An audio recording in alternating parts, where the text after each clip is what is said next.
Cancillería informó que 200 peruanos que se encuentran actualmente en Colombia serán trasladados al Perú. Esto luego de que se quedaran varados porque la aerolínea Viva Air suspendió sus operaciones de manera temporal. A través de un comunicado, el Ministerio de Relaciones Exteriores informó que también se verán beneficiados 20 extranjeros que residen en territorio peruano. Asimismo, indicó que se atendió a los peruanos ofreciéndoles la reprogramación de sus vuelos sin costo adicional. Y ya estamos en conexión con Andrés Mora, periodista colombiano y también asesor de crisis en comunicación. Andrés, muy buenas tardes, gracias por estar en comunicación con nosotros. A ustedes muchísimas gracias por la invitación y espero que todo este asunto de Viva Air se resuelva pronto, tanto para peruanos como para colombianos. Justamente te lo queremos consultar. ¿Qué pasa con la aerolínea colombiana? ¿A qué se debe esta decisión de suspender sus vuelos? Se habla también de un tema de competencia desleal, que querían comprar parte de Avianca. ¿Qué está ocurriendo? Pues, Eli, mira, primero quiero comenzar con algo que tiene que ver con el anuncio que ustedes acaban de hacer en la Cancillería, y es que precisamente hace pocos minutos el gobierno de Colombia terminó una reunión que estaba encabezada por el ministro de Transporte de Colombia, la Aeronáutica Civil, la Superintendencia de Transporte, la Superintendencia de Industria y Comercio, el Viceministerio de Infraestructura, y tomaron una decisión de este caso, que le compete a ambos países, tanto a Perú como a Colombia, por las operaciones que también lleva Viva Air Perú. Y es la siguiente: todas las aerolíneas colombianas en este momento van a comenzar a operar para hacer el traslado de ciudadanos nacionales, los que estén en tránsito, y los pasajeros que sean internacionales. Está claro que Perú tenía rutas a Lima y tengo entendido que también a Cusco, entonces se van a mover todas estas operaciones. ¿Y por qué? Porque es que básicamente Viva Air movía aproximadamente diariamente 18.000 pasajeros. Imagínate. Esos 18.000 pasajeros, les voy a poner un ejemplo, solo para el mes de marzo había vendidos 403.000, 405.000 tiquetes. Entonces necesitan evacuar estos pasajeros inmediatamente para que no se prolongue la crisis. Esas son las primeras medidas que toma el gobierno colombiano.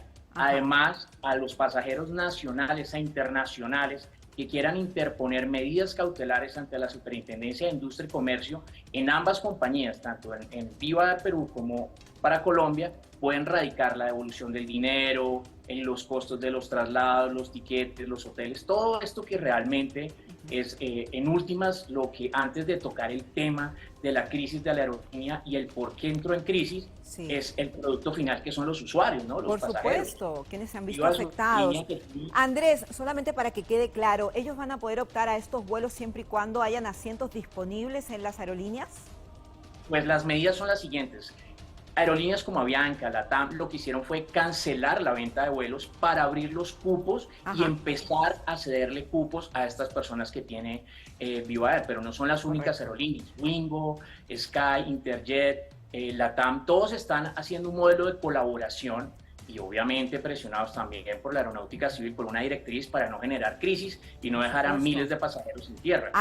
Sí, Andrés, porque nos impactaban las imágenes que veíamos del aeropuerto El Dorado, donde la gente se estaba pegando, enfrentamientos, no había nadie en el counter, no hay explicaciones, y uno se pregunta qué pasa con una compañía que había trabajado por varios años de manera seria, pero de un momento a otro toma esta decisión. ¿Y qué ocurrió entonces?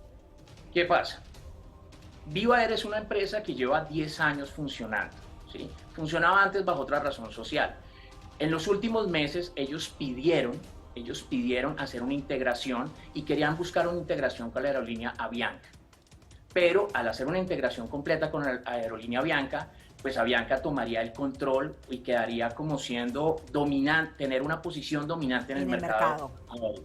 ¿Sí? Ok. ¿Y el gobierno no lo permitió? No lo podía permitir, por una sencilla razón. Si tú tienes una posición dominante en el mercado, tú también puedes tener una posición dominante en el precio de las tarifas. Y un monopolio. Entonces, ¿qué pasó? Viva Air tenía un pasivo aproximado de 4 billones de pesos, 4.07 billones de pesos, que viene siendo algo así en dólares, para poderlo convertir a dólares y no hablar de ambas monedas, de 833 millones de dólares, un poco más. Ese pasivo le llegó al 31 de enero de 2023. De ese pasivo, solamente buscaron acreedores para poder sanear el 18% de ese pasivo. Porque ellos internamente, aunque esto no está confirmado, ni lo confirma Bianca, ni lo confirma Vivaer, sino fueron, digamos, en algún momento siempre se planteó que ellos quisieran hacer esa integración. Es más, en el anuncio que hizo hoy el gobierno, plantea la integración, pero bajo unas condiciones del mercado que favorezcan a los usuarios. Okay. O sea, sí van a estudiar esa integración, pero la Aeronáutica Civil, que es la máxima autoridad aeronáutica en Colombia, indicó que también hay otras empresas interesadas en poder hacer la integración para que no quede, tiene que ser una integración con un grupo más grande, donde está LATAM, Wingo también está interesado, y hay otras 2 o 3 compañías que también estarían interesadas, pero a Viva Air le conviene o quiere o insiste que sea Avianca. Por eso se habla, pues esto fue una presión, se habla en algunos casos de que fue una presión. Otros dicen que, pues, que no había necesidad de suspender las operaciones, porque si uno sanea un 18 o un 20% de su deuda, no hay necesidad de suspender las operaciones temporalmente. Sin Andrés, embargo, sí, señora, queda muy clara la figura. Qué importante no entender lo que pasa, porque aquí no dieron mayores explicaciones y la situación que vemos en el aeropuerto de Bogotá del Dorado, aquí también ha ocurrido en Jorge Chávez, donde ancianos están esperando por vuelos a diferentes puntos de Sudamérica y ni siquiera tienen el precio de los alimentos que están consumiendo, no los han ubicado en hoteles, no saben cuándo van a poder viajar y esperemos que se resuelva lo antes posible. Ahora quiero pasar un poco también a los temas políticos, porque tú sabes, Andrés, que Gustavo Petro, el presidente de Colombia, sigue opinando sobre la situación aquí en Perú. Muchos consideran que a veces es inoportuno, está bastante activo en Twitter. Y también el día de ayer vimos que estaría pasando una crisis en su gobierno y que inclusive 3 ministros han renunciado. Cuéntanos. Bien, esta crisis que realmente no ocurre. Colombia es un país cuyo periodo presidencial son 4 años. Aquí se establece la figura de 18 ministros, en que tiene que haber una paridad de género también. Sin embargo, no todos los ministros terminan los 4 años. Generalmente se hacen unos relevos. Generalmente esos relevos ocurren al año, pero no ocurren tan pronto, ¿sí?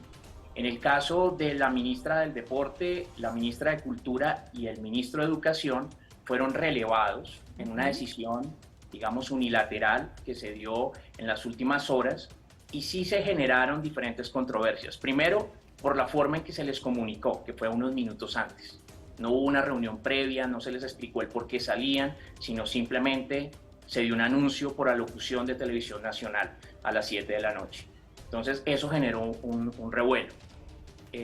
Pero no se puede catalogar todavía como una crisis porque son cambios que se hacen. Además, estos ministros que salieron no hacían parte de las bancadas de gobierno que están acompañando al presidente en este momento, sino fueron ministros que fueron nombrados de sus afectos o por consenso interno. No son ni el Partido Conservador, ni el Partido Liberal, ni el Partido de la U, que fueron los partidos grandes que en estas elecciones decidieron acompañar en una temporada al presidente Petro. Andrés, los rumores, sí, señora. Entonces crisis no es, algunos cambios internos, pero lo cierto es que el señor Petro también quiere realizar reformas políticas. ¿Y por qué te lo consulto? Porque a él lo vemos como un representante de la izquierda progresista, muy amigo del presidente de México, Andrés Manuel López Obrador, del presidente chileno Boric, también del presidente argentino Fernández, pero realmente, ¿cuál es su perfil? Porque sabemos que ha sido también guerrillero y ha sido cuestionado por muchos en Colombia. Bien, Eli, esta pregunta es bien interesante y sí tiene que ver que se juntan varias cosas. El gobierno del presidente Petro y el mismo presidente ha impulsado unas reformas que se catalogan como críticas y polémicas, que es la reforma a la salud, la reforma a la justicia, la reforma al trabajo, la reforma pensional. Son como sus grandes 4 lanzas, pero la reforma a la salud es la que ha desencadenado diversas opiniones, diversas críticas, incluso dentro del mismo gobierno, y por eso se hablaba de una pequeña crisis, porque una carta que realizaron los ministros la ministra de Agricultura, el ministro de Hacienda y el ministro de Educación, que en años anteriores estuvo desempeñándose como ministro de Salud en otro gobierno, hicieron fuertes críticas a la reforma a la salud del presidente Petro, sobre todo desde el campo fiscal, desde el aspecto de regulación y sobre todo porque se le daban unos superpoderes para que las entidades se centralizaran nuevamente el poder en lo público de las entidades de salud y se fuera volviendo como un carrusel burocrático y político que podría terminar en actos de corrupción, en demoras en la entrega de los medicamentos y que podría colapsar el sistema de salud porque de una u otra manera más de 10 millones de usuarios del sistema de salud estarían concentrados en la EPS del gobierno. Ajá. Entonces, Andrés, y para el público peruano, cuéntanos de la historia de él. Sabemos que la Corte Interamericana de Derechos Humanos también tuvo un rol bien importante cuando él fue alcalde de Bogotá. Estuvo un tiempo que no pudo ejercer su cargo. ¿Qué pasó? Dicen muchos que también estaría orientando al expresidente Pedro Castillo para que ocupe la figura de la Corte Interamericana para poder salir en libertad. Pues lo que le pasó a Petro fue lo que coincidió con el trino, el famoso trino del 8 de diciembre, cuando el presidente Petro dice que a Pedro Castillo se le ha perseguido desde el primer día de gobierno por ser un profesor de la sierra, por ser humilde, porque se le junta un poco el discurso de demagogia. Y a él le funcionó en el año 2012 cuando interpuso ante la CIDH un recurso para que dieran medidas cautelares y pudiera proteger su cargo, tanto así, y esto fue porque fue destituido en ese momento por el Procurador General por malos manejos en unos temas de contratación con el tema de basuras en Bogotá. Ajá. Entonces, él, a raíz de esas medidas cautelares, pudo terminar su gobierno en la alcaldía de Bogotá. Por eso, cuando sucedió lo de Pedro Castillo, la primera figura que utilizó Petro, que la ha utilizado en varias oportunidades, fue recurramos a la CIDH. Luego, pues obviamente, unos días después, ya la Cancillería colombiana, en asocio con el gobierno de México, el gobierno de República Argentina y el de Bolivia, sacan un comunicado, casi de manera conjunta, expresando su preocupación sobre este tema.